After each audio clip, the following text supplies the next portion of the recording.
আমার সামনেও যা দেখবি বিদ্রোহ একই জিনিস খবর আছে রে। আর আমি খারাপ মানুষের গুন্ডা, ও ঠিক করে দেবো। আমি অনলাইন ক্যাসিনোর হুদ্দা, অনলাইন ক্যাসিনোর ডন। খুবই ভয়ঙ্কর ক্যাসিনো সম্রাট সেলিম সম্পর্কে কিছু তথ্য। সীমান্ত এলাকায় গবাদি পশু চোরাচালান, মাদক ও জাল টাকা সিন্ডিকেটের মূল হোতা ছিলেন এই ক্যাসিনো সেলিম। সিলেট থেকে অবৈধভাবে পাথর উত্তোলন থেকে শুরু করে বিভিন্ন অপকর্মের সাথে জড়িত ছিল।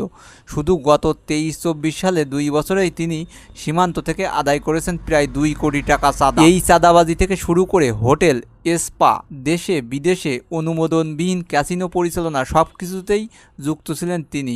এছাড়া ব্যাংককের পাতায়ায় রয়েছে তার বিলাসবহুল হোটেল। এছাড়া এই ক্যাসিনো সম্রাট সেলিমের প্রধানের রয়েছে 5 স্ত্রী, এর মধ্যে জাপানে, রাশিয়ায়, আমেরিকায় 3 জন এবং বাংলাদেশে আরও 2 জন।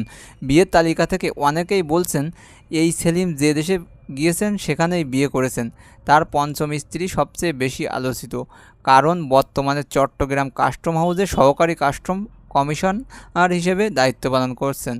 আর বন্ধুরা, এইসব আজগবি খবর পেতে আমার চ্যানেল সাবস্ক্রাইব করতে পারো। ভালো লাগলে লাইক দিতে ভুলবে না। ভালো থাকো।